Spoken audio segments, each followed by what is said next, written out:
எதிர்பார்ப்பும் நல்லா பயங்கரமா இருக்குதுங்கண்ணா. அதாவது மற்ற படத்துக்கு இந்த படத்துக்கு ரொம்ப டிஃப்ரெண்ட் இருக்குது. இன்னொன்று அதாவது மற்ற படம் ஒரு ரியாக்ஷன் மட்டும் தான் நான் தலை பண்ணிட்டு இருந்தாரு. இதுல வந்து ஆக்ஷன் தான். அதில் ரொம்ப ரசிகர்கள் ரொம்ப ரொம்ப சந்தோஷம். அதனால நல்ல எதிர்பார்ப்புனா நல்லா பயங்கரமா இருக்கு போகுது. ட்ரெய்லர்லாம் வேற லெவல். அதுல இருந்து இன்னும் எப்படா படம் இருந்ததா இருக்குது அந்த அளவுக்கு. அதுக்கோசரம் இத்தனை நாள் வெயிட்டிங்ண்ணா. வந்துட்டோம். சம்பவம் சிறப்பா இருக்கு போகுதுண்ணா.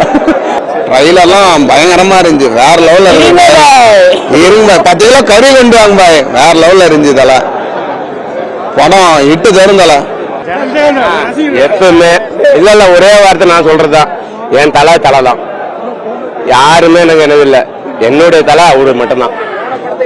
போன படத்தை எதிர்பார்த்து வந்து விடாமுயற்சிங்க. அவர் வந்து கார் ரேஸ்ல இருந்தாரு. அதனால வந்து விடாமுயற்சி.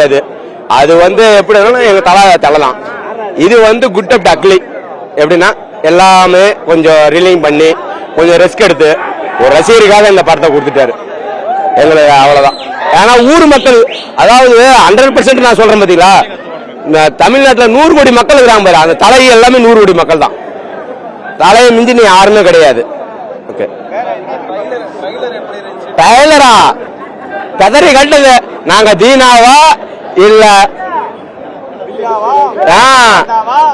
எல்லாத்தையும் கொடுத்து விட்டோம் நாங்க. சார் தலைக்கு பின்னாடி எல்லாம் 100 கோடி மக்கள் இருக்கிறாங்க. புரியல? அப்படி இல்ல, தலையை ஸ்கிரீன்ல பார்த்தாலே போதும். நாங்க எதிர்பார்க்கறது அது மட்டும் தான், வேற எதுவும் கிடையாது. தலையை மட்டும் மூஞ்சி பார்த்தா போதும் எங்களுக்கு. அவரு என்ன வேணும் அடிச்சுட்டு போட்டாரு. நாங்க தலையை பார்க்கணும்ல.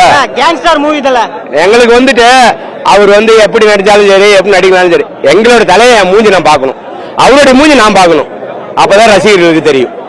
ஏன்னா வருஷத்துல ஒரு வாட்டி படத்தை கொடுக்குறாரு. நாங்க வந்து 3 வருஷத்துக்கு 2 3 படம் 4 படம் நான் கொடுக்கறது கிடையாது. நாங்க வருஷத்துல 2 படம் தான் கொடுக்குறோம். அது ஒரு படம் வந்து இப்ப வந்து குட்ட போன விடாமுயற்சியில வந்துட்டு இது பண்ணதுனால விடாமுயற்சியில வந்து இப்ப சின்னவனை இறக்கி விட்டாங்க பாத்தியா, அவன் பையனை 8 பையன் 18னா பையன் 16 அடி பாய்வான். அந்த மாதிரி நாங்க மத்தவங்க மாதிரிலாம் எதுவும் இல்லை. அதனால என் தலை என்னைக்குமே தலை தான்.